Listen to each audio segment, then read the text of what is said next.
Jake Morrison stood in the center of the massive crystal chamber on Zentera Prime and felt very small. The walls stretched up higher than any building he had ever seen on Earth.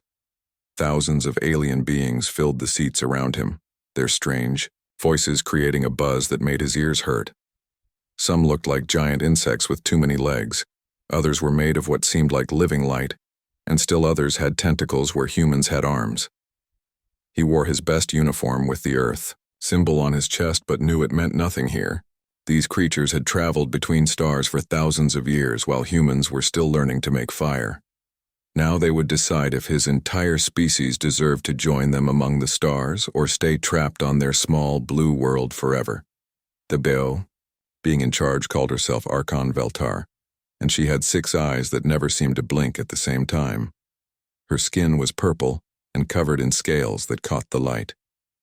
When she spoke, her voice came from a machine that turned her alien sounds into words Jake could understand.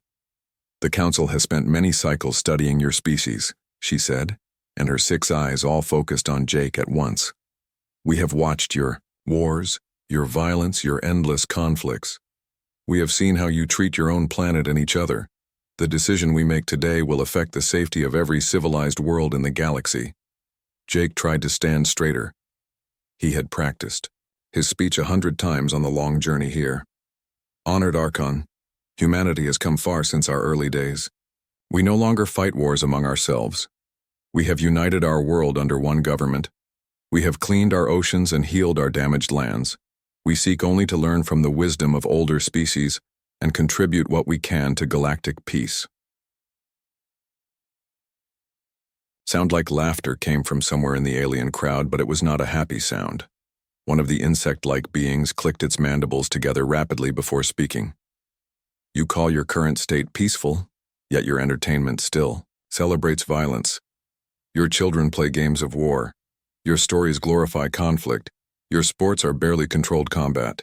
Another voice spoke up from the energy beings who floated near the ceiling. "We have observed your history carefully. In the span of 100 years, you fought 2 global wars that killed millions. You created weapons capable of destroying your entire world. Even now, in your so-called peaceful era, you maintain vast armies and practice for wars that you claim will never come."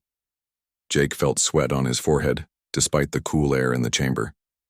Every species has a violent past. Surely the Council understands that growth requires time. We have achieved more peace in the last 50 years than in all our previous history combined. The Archon raised one clawed hand for silence. The Krugan representative will now speak. A massive creature that looked like a cross between a bear and a rhinoceros stood up. Its voice was so deep that Jake felt it in his chest. "My people were warriors once long ago. We understand the appeal of conflict, but we learned to channel our aggressive nature into art, into exploration, into the building of great works. You humans still hunger for battle. You may have stopped fighting each other, but only because you have no worthy enemies left on your world." "That is not true," Jake said, but even as he spoke, he wondered if it was. Humans did seem to need competition, challenges, something to struggle against. It was why they had sports, why they made movies about heroes fighting villains, why their video games were mostly about conflict. An ethereal being made of swirling energy descended from the ceiling to hover near Jake. When it spoke, its voice sounded like music, but the words were sharp. "We have seen your military academies, your war colleges, your museums dedicated to weapons and battles. You preserve the tools of violence like sacred relics. You teach your young the history of every war you have ever fought. A truly peaceful species would bury such knowledge and try to forget." Jake looked around the chamber and saw that most of the alien faces were already set against him. They had made their decision before he ever spoke. "We remember our wars, so we will not repeat them. We study conflict so we can prevent it." "No," said the Archon, and all 6 of her eyes closed for a moment before opening again. "You study war because you love it. You may have stopped fighting each other, but only because you dream of fighting us." The words hit Jake like a physical blow. That is absolutely not true. Humanity wants nothing more than to join the galactic community in peace.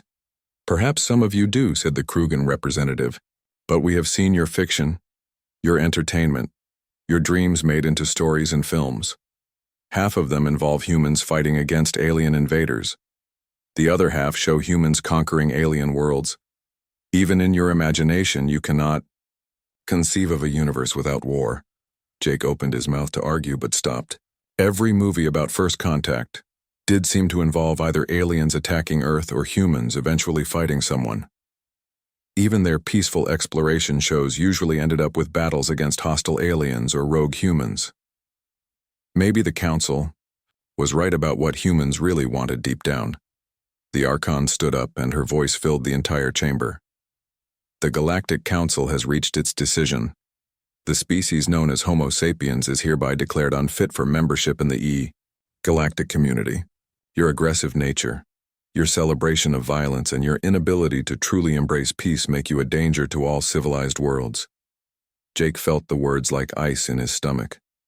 What does this mean for my people? Your species will remain quarantined to your home system.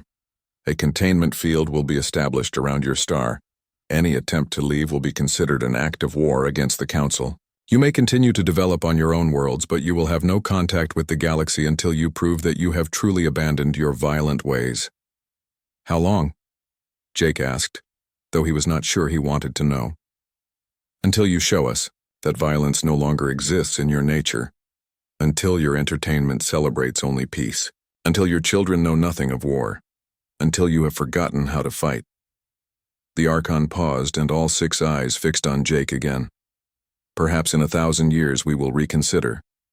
As guards began to escort Jake from the chamber, he caught sight of Commander Lisa Hayes in the viewing gallery. She was Earth's military representative, and her face showed no surprise at the verdict. Her expression was cold and calculating, like she was already planning something.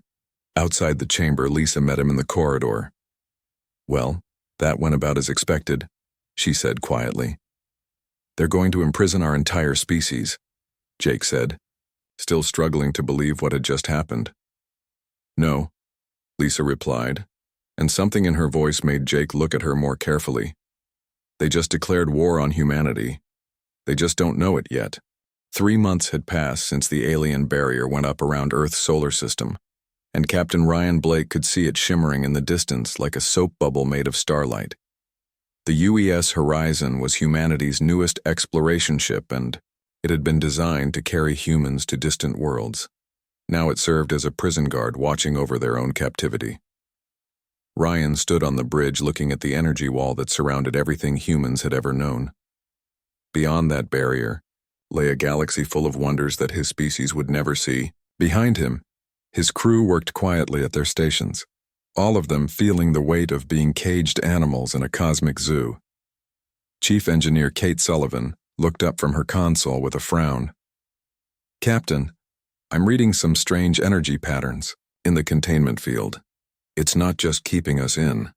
The barrier is designed to block all signals from reaching the outside galaxy." Ryan nodded grimly. He had suspected as much. The aliens didn't just want to keep humans trapped. They wanted the rest of the galaxy to forget that humans existed at all. "They're not just imprisoning us, they're erasing us." Communications Officer Ben Parker suddenly straightened at his station. "Captain, I'm picking up a distress signal. It's weak and badly damaged, but it's definitely human."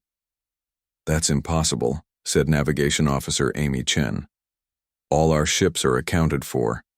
Everyone made it back before the barrier went up." Ben worked at his controls, trying to clean up the signal. "Sir, it's the UES Pioneer. According to the database, it was lost in the Kepler system 18 months ago during a routine survey mission." Ryan felt his blood turn cold. The Pioneer had been on a deep space mission when the Council made their decision. If there were survivors out there, they were trapped on the wrong side of the barrier, with no way to get home. "How many crew?" Ryan asked, though he already knew the answer. 47 souls, sir," Amy replied quietly. "Families back on Earth still don't know what happened to them." Ryan stared at the barrier and made his decision. "Plot a course for the energy wall. We're going to try to punch a communication hole through that field and contact our people." Kate looked up from her engineering station. "Sir, Approaching the barrier will definitely trigger a response from the alien patrol ships. We've been tracking their movements for weeks. They have standing orders to stop any human vessel that gets too close. Then we'll deal with them when they show up, Ryan said. Ben, can you boost our signal strength enough to reach the Pioneer? Maybe, sir, but only if we get right up to the barrier. And even then I'd need to channel almost all of our power through the communication array. Do it. The Horizon moved toward the shimmering wall at quarter speed, its crew watching their scanners for signs of alien ships. They didn't have to wait long. A sleek vessel painted in the blue and silver colors of the Zentaran fleet moved to intercept them. It was beautiful in the way that all alien ships were beautiful, looking more like a work of art than a machine of war. Human vessel, this is Zentaran patrol ship Justice's Edge, came a voice over the communication system. You are in violation of Council Resolution 1847. Turn back immediately or face the consequences. Ryan studied the alien ship on his main screen. It was larger than the Horizon and armed with energy weapons that could probably cut through human armor like paper. But Ryan had spent his entire military career studying alien technology through stolen data and careful observation. He knew their strengths and their weaknesses. Justice's Edge, this is Captain Ryan Blake of the UES Horizon. We have detected survivors of a human ship beyond the barrier. We demand safe passage to rescue our people. Your demand is noted and denied. Turn back now or we will fire upon you. Ryan looked around his bridge at the faces of his crew. They were scared but determined. Every one of them had friends or family members who could be trapped out there beyond the barrier. Negative, Justice's Edge. We're going to get our people. You have been warned. The first energy blast from the alien ship struck the Horizon's shields and sent shockwaves through the hull. Alarms started blaring and Kate called out damage reports while Ryan gripped his command chair. The Zentaran ship was powerful, but it had been designed for police work against primitive civilizations. Its weapons were meant to disable and capture, not destroy. The aliens had never faced an enemy that could fight back effectively. Return fire, Ryan ordered calmly. The Horizon's railguns spoke with thunder that could be felt through the ship's hull. Humans had learned to make weapons during thousands of years of war. Every gun on the ship had been designed by people who understood that sometimes the only way to solve a problem was to break it completely.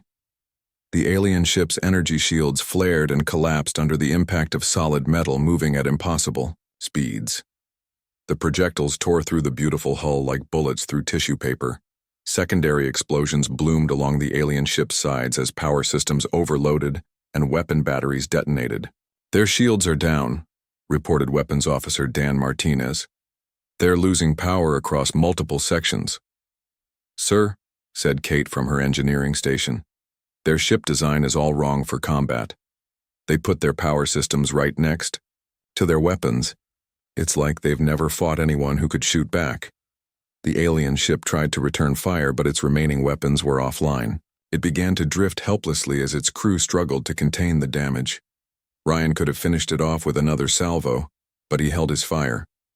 Justice's Edge, this is Captain Blake. Stand down and prepare to be boarded. We surrender, came the alien reply, and Ryan could hear fear in the voice. Please do not destroy us. Ryan ordered a boarding party to secure the alien ship while Ben worked to punch their communication signal through the barrier. The aliens offered no resistance when human Marines came aboard.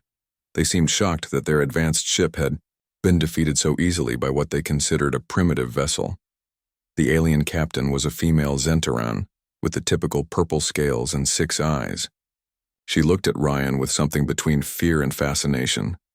How did you do that? Our ship is centuries more advanced than yours. You made a mistake, Ryan told her. You assumed that because we were primitive, we didn't know how to fight. My species has been perfecting the art of war for thousands of years. Your people have been playing at being police for so long that you forgot what real combat looks like. Ben's voice crackled over the intercom. Captain, I've got a signal through the barrier. The Pioneer is badly damaged, but there are survivors. 31 crew members are still alive. Ryan felt a surge of relief mixed with anger. 31 survivors out of 47, trapped beyond the barrier while the aliens played their games of civilization. Can we get them out? Not through the barrier, sir, But if we could disable a section of it, Ryan looked at the captured alien captain. How do we bring down part of the containment field? The alien's 6 eyes blinked rapidly, a sign of distress. That is impossible. The field generators are protected by the full might of the Zentaran fleet. Then I guess we'll have to go through them too. The alien captain stared at him in disbelief. You cannot be serious. You would attack an entire fleet to rescue 31 people? Ryan smiled coldly. Lady, you just learned something important about humans. We don't leave our people behind. Ever.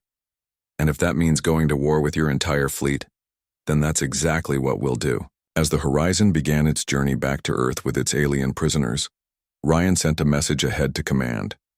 The rescue of the Pioneer's crew would require military action against alien forces. The Council's quarantine had just become something much more dangerous. The aliens had wanted to cage humanity to prevent a war. Instead, they had just started one.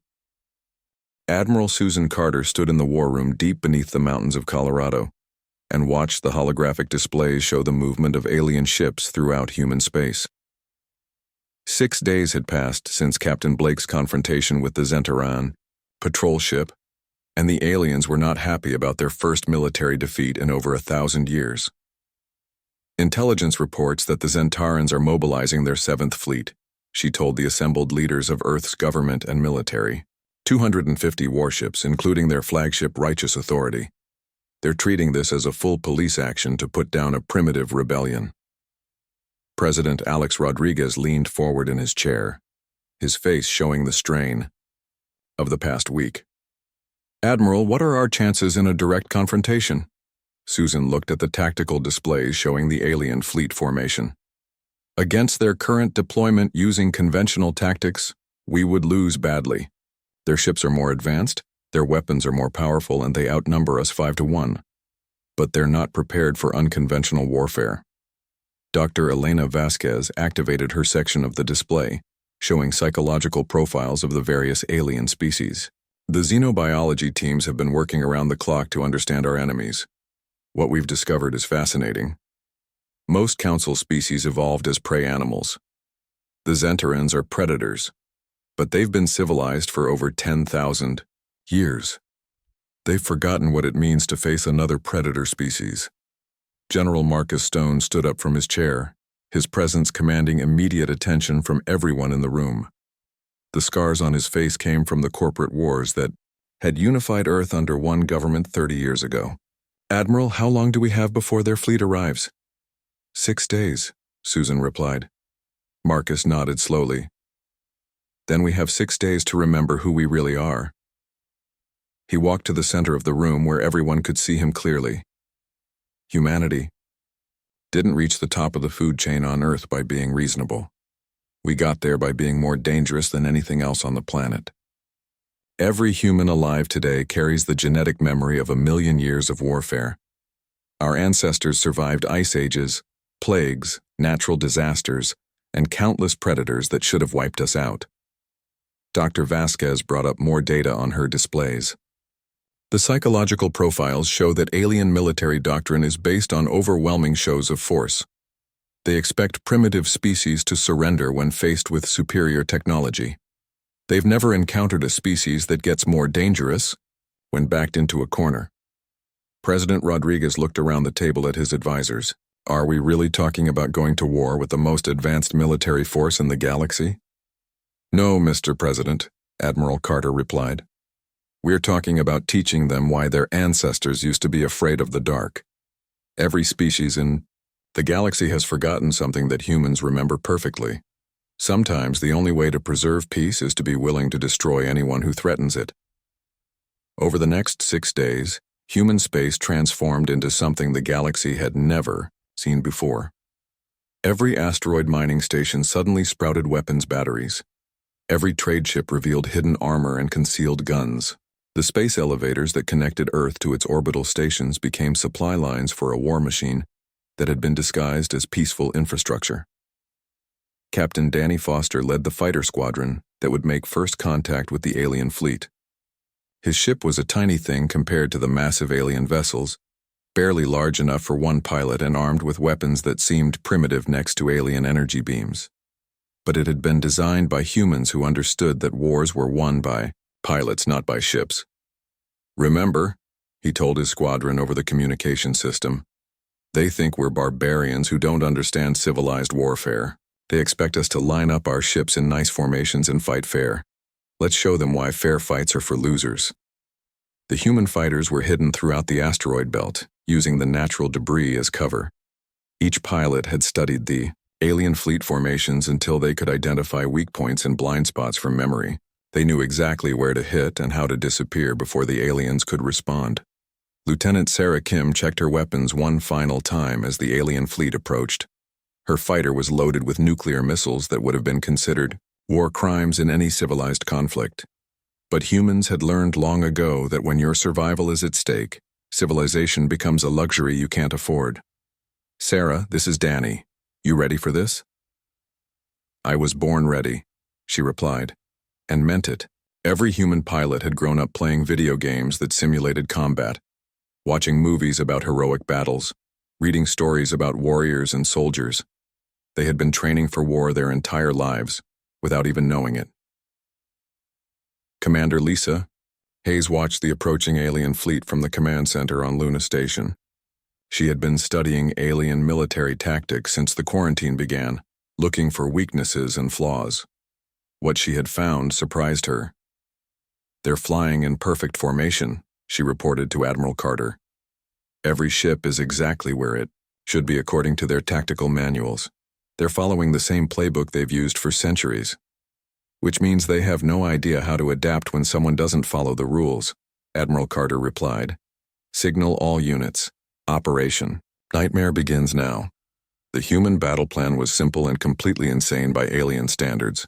Instead of meeting the enemy fleet in open battle, human forces would strike from ambush using hit-and-run tactics designed to cause maximum psychological damage. The goal was not to destroy the alien fleet, but to break its will to fight. Captain Blake's ship, the Horizon, was hidden behind one of Jupiter's moons along with the rest of Earth's main battle fleet. Unlike the alien ships with their graceful curves and artistic designs, human warships looked exactly like what they were. They were engines strapped to the biggest guns humanity could build, designed by a species that had turned warfare into an art form. "All ships, this is Admiral Carter. The aliens are about to learn something that every predator on Earth learned the hard way. Humans don't just fight to win. We fight to make sure our enemies never want to fight us again." As the alien fleet entered the outer solar system in their perfect formation, they had no idea they were flying into a trap that had been set by the most dangerous species the galaxy had ever produced. They expected a quick police action against a primitive civilization. Instead, they were about to discover why every other intelligent species on Earth was either extinct or humanity's pet. Fleet Commander Zelmoth stood on the bridge of his flagship Righteous Authority and admired the perfect formation of his fleet as it emerged from hyperspace. 250 warships arranged in the classical battle formation that had brought peace to countless worlds across the galaxy. In his 300 years of service, he had never lost a battle and expected this one to be over before the day ended. The human solar system spread out before them like a simple puzzle waiting to be solved. One primitive world with a few space stations and mining platforms scattered throughout the asteroid belt. The humans had no real fleet to speak of, just a handful of exploration vessels and cargo ships. It would hardly qualify as a battle. Communications. "Open a channel to the human homeworld," Zelmoth ordered. "I will accept their surrender personally and spare them the unpleasantness of watching their orbital facilities be destroyed." But instead of a transmission from Earth, his communications officer reported something unexpected. "Sir, I'm detecting small craft approaching from multiple vectors. They appear to be primitive fighter vessels of some kind." Zelmoth looked at the tactical display with amusement. Fighters? Against a battle fleet? These humans truly are as foolish as the Council believed. "How many?" "Difficult to say, sir. They're using the asteroid field for cover. Sensors are picking up maybe 50 or 60 small ships."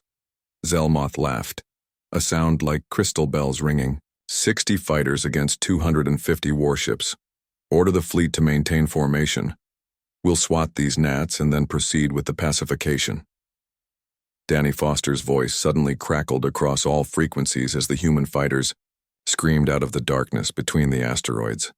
This is Earth Defense Squadron 1 to all alien vessels. You picked the wrong species to mess with. What happened next shattered every assumption about warfare that the Zentaran fleet possessed. The human fighters didn't form up into neat squadrons or approach in organized waves. They came like a swarm of angry hornets, using every piece of debris in the system as cover, emerging from asteroid shadows to savage, isolated ships before vanishing again into the darkness.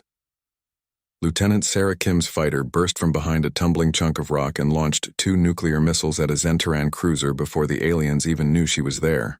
The warheads detonated against the ship's shields in brilliant flashes of atomic fire. The shields held, but the psychological effect was devastating. The aliens had never faced an enemy that used nuclear weapons as standard ammunition. All fighters. This is Danny. Remember the plan. Hit hard, hit fast, and get out before they can respond. Make them afraid to be alone. The Zentaran fleet tried to respond with their standard anti-fighter tactics, but nothing worked against an enemy that refused to fight fair. Human pilots used suicide runs to take out larger ships, ramming their fighters into alien vessels when their weapons ran out. Others used the gravity wells of nearby planets to slingshot themselves into attack runs that came from impossible angles. Commander Zelmoth watched his perfect formation dissolve into chaos as his ships tried desperately to track enemies that appeared and disappeared like ghosts. How are they doing this? Their technology is primitive compared to ours. His tactical officer, a young Zentaran named Creven, studied the battle displays with fascination rather than fear. Sir, they're not fighting to win by our standards. They're fighting to cause maximum damage while accepting terrible losses. Look at their loss ratios. They're losing 2 fighters for every ship they damage, but they don't seem to care. It's suicide, Zelmoth said in disbelief. No, sir. It's warfare. Pure, brutal warfare designed to break enemy morale. I don't think our fleet has seen anything like this since the ancient histories. The human fighters were indeed taking horrific casualties, but for every pilot that died, they took at least 1 alien ship with them. More importantly, the psychological effect was spreading through the Zentaran fleet like a virus. Crews that had never faced real combat were beginning to panic as they realized their enemy actually seemed to welcome death as long as it hurt them in return. Captain Blake watched the battle from his hiding place behind Jupiter's moon Europa. Phase 1 complete. The alien formation is scattered, and their crews are demoralized. Signal Phase 2. Across the solar system, human installations that had appeared to be harmless mining stations suddenly revealed their true nature. Massive railgun platforms emerged from asteroid hiding places and opened fire on the alien fleet. Nuclear mines that had been planted months ago and left drifting with the natural debris began detonating in the midst of alien ship formations. But the real surprise came when Blake's battle fleet emerged from behind Jupiter. The UES Defiance led the charge, followed by every warship Earth had managed to build in secret over the past 3 months. They looked nothing like the elegant alien vessels. Human ships were ugly, functional things that looked exactly like what they were. Engines attached to the biggest guns humanity could manufacture. This is Admiral Carter to all Zentaran vessels, came the transmission that reached every ship in both fleets. You have exactly 1 chance to surrender before we demonstrate why every other species on our planet is either extinct or our livestock. Human battle fleet opened fire with weapons that had been designed by a species that understood war, on a level the aliens had forgotten. Railguns fired projectiles at significant fractions of light speed. Nuclear missiles accelerated to velocities that made them impossible to intercept. Energy weapons that had been stolen and reverse-engineered from alien technology, but modified with human improvements. The Zentaran fleet tried to respond with their own weapons, but their ships had been designed for police actions against primitive worlds. Their energy beams were meant to disable and capture, not to destroy hardened military targets. Against human vessels that had been built specifically for war, alien weapons proved surprisingly ineffective. Captain Foster's remaining fighters, regrouped for another attack run, this time targeting the alien flagship directly.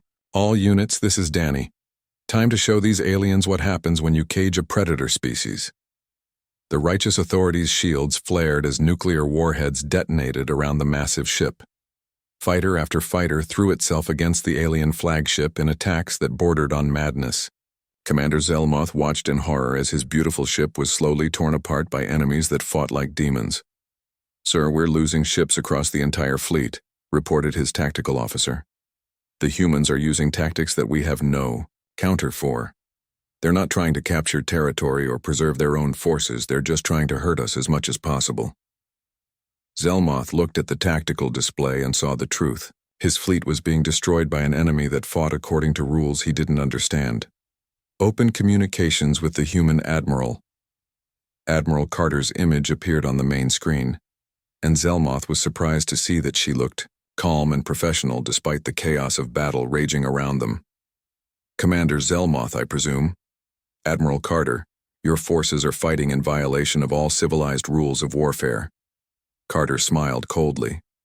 "Commander, we never agreed to fight by civilized rules. You declared war on humanity when you imprisoned our entire species. Now you get to learn what human warfare actually looks like. What do you want?" "Your immediate withdrawal from human space and the removal of the containment barrier.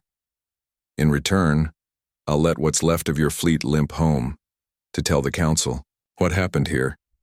Zelmoth looked around his ruined bridge and counted the ships he had lost. Over half his fleet was either destroyed or crippled. The humans had taken terrible losses too, but they seemed to consider it an acceptable price to pay. "And if I refuse? Then you all die here, and we'll send the recordings to the Council along with our declaration of war against every species that supported the quarantine." As Zelmoth gave the order to withdraw, he realized that the galaxy had just changed forever. The humans hadn't just won a battle. They had announced their arrival as a military power that would reshape the balance of everything. Admiral Susan Carter stood where Ambassador Jake Morrison had stood months before. But the Galactic Council chamber felt very different now.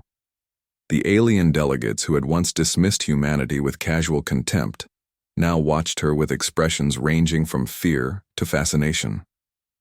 The news of the Zentaran fleet's defeat had spread through the galaxy faster than light, and everyone wanted to understand how a primitive species had destroyed the most advanced military force in known space. "Honored members of the Galactic Council," Carter began, her voice carrying easily through the vast chamber. "I come before you not to request membership, but to inform you of the new reality that exists in this galaxy." Archon Veltar's 6 eyes blinked rapidly as she struggled to maintain her composure. "Admiral Carter, your species has committed acts of unprovoked aggression against a Council peacekeeping force. Over 100 ships were destroyed and thousands of lives were lost." Carter's laugh was cold enough to make several alien delegates step back from their seats. "Unprovoked? You imprisoned our entire species and condemned us to slow extinction in our own solar system. When we tried to rescue our own people, you sent a fleet to enforce our captivity. In human terms, Archon, that's called an act of war." The massive Krugan delegate rumbled forward on his 6 legs, his voice shaking the crystal walls of the chamber. "Your species' violence only proves that our decision to quarantine you was correct. You are a danger to every civilized world in the galaxy." "Are we?" Carter activated a holographic display that showed the recent battle from a tactical perspective that most of the Council had never seen. Every human maneuver, every sacrifice, every brilliant adaptation was laid bare for the aliens to study. "Let me show you what human violence really looks like when we're fighting for our survival." The display showed fighter pilots ramming their ships into alien vessels 10 times their size. It showed human crews continuing to fight even as their ships burned around them. It showed tactics that were considered insane by galactic standards, but which had proven devastatingly effective against an enemy that had forgotten what real war looked like. "This was just one fleet," Carter continued. "One fleet using less than 5% of human military capability. We have been at peace for 50 years, but we have been at war for 50,000. You made the mistake of thinking that because we had chosen peace, we had forgotten how to fight. Dr. Elena Vasquez stepped forward to address the council, her xenobiology expertise now serving a very different purpose than anyone had originally intended. Honored delegates, humanity offers the council a choice. We can continue this conflict, and you will lose. Not because we are stronger than you, but because we understand something you have forgotten over your long centuries of civilization. The ethereal delegate's energy field flickered with distress as it spoke. What is it that you believe we have forgotten? That sometimes the only way to preserve peace is to be willing to destroy those who threaten it, Carter replied. You've spent so long being civilized that you've forgotten why civilization exists in the first place. It exists because people like us are willing to do terrible things to protect it. General Marcus Stone's image appeared on the main display, speaking from Earth where he was coordinating humanity's expanding military preparations. The galaxy is vast and full of dangers that your peaceful diplomatic methods cannot handle. Sooner or later, you will encounter something that wants to destroy everything you've built. When that day comes, you'll want humans fighting beside you, not against you. The council chamber fell silent as the implications of his words sank in. These humans weren't just asking for membership in galactic civilization. They were positioning themselves as its military force, its protectors and enforcers. One of the insect-like delegates clicked its mandibles nervously before speaking. Are you threatening the entire galaxy, Admiral Carter? No, Carter replied calmly. We're offering to protect it. Every ecosystem needs predators to keep it healthy. The galaxy has grown soft under the Council's protection, but space is dangerous. Eventually, you'll meet something that your peaceful methods can't stop. When that happens, you'll need someone who remembers how to fight. Young Tactical Officer Criven, the Zentaran who had analyzed the battle, approached Admiral Carter as the formal session ended. His scales had changed color to show respect, and his movements were careful and deliberate. Admiral, he said quietly, I would like to request assignment as a military observer with your forces. My people need to learn what you can teach us. Carter studied the young alien with interest. He was the first non-human to show genuine curiosity about human military methods rather than fear or disgust. And what exactly do you think we can teach you, Officer Criven? How to win, he replied simply.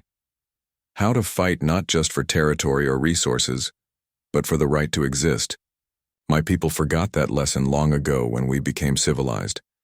I suspect the galaxy will need to remember it very soon. President Rodriguez's image replaced General Stone's on the main display.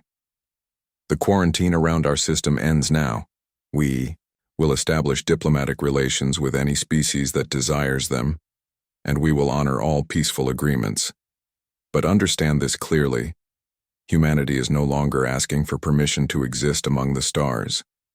We're taking our place, whether you make room for us or not. Archon Velotar struggled to maintain her authority in a situation that had spiraled far beyond anything the Council had prepared for. And what of the Council's authority? What of the laws that have kept peace in this galaxy for thousands of years?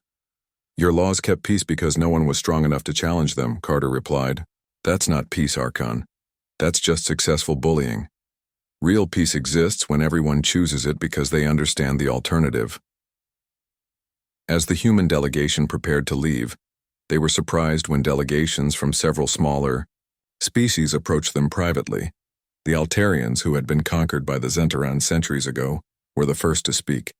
Admiral Carter, their representative said through a translation device, our people would like to discuss mutual defense agreements.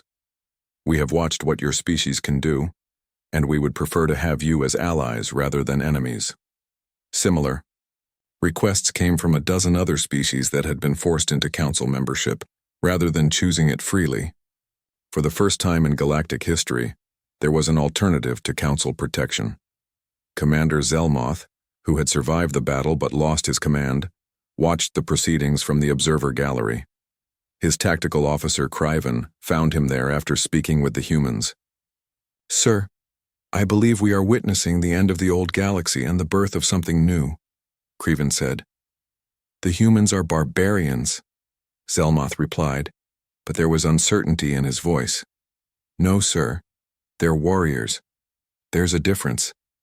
Barbarians destroy for the pleasure of destruction. Warriors destroy to protect what they value.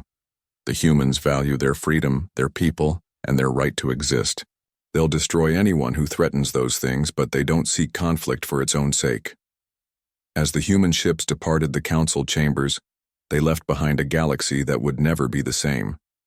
The age of council dominance was ending, replaced by something more complex and potentially more dangerous. But for the first time in centuries, smaller species had hope that they might have choices beyond submission or destruction. Admiral Carter stood on the bridge of her flagship as it prepared to jump back to human space. Behind them lay a galaxy, in transition.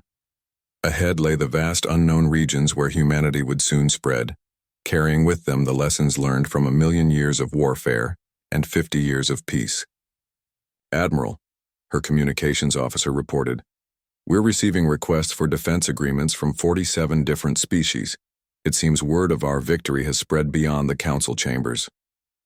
Carter smiled as she looked out at the stars, that humanity would soon call home. "Send a standard reply to all of them. Humanity stands ready to defend any species that values freedom over security and peace over submission. But make sure they understand the price." "What price, Admiral?" "They'll have to learn to fight for themselves. We won't be their guardians. We'll be their teachers. Because the galaxy is about to become a much more dangerous place, and everyone will need to remember how to defend what they value." In the deep spaces between civilizations, ancient threats that had slumbered while the council maintained its peaceful order began to stir, drawn by the scent of conflict and the promise of conquest. The war between humanity and the council was over, but the real fight for galactic survival was about to begin.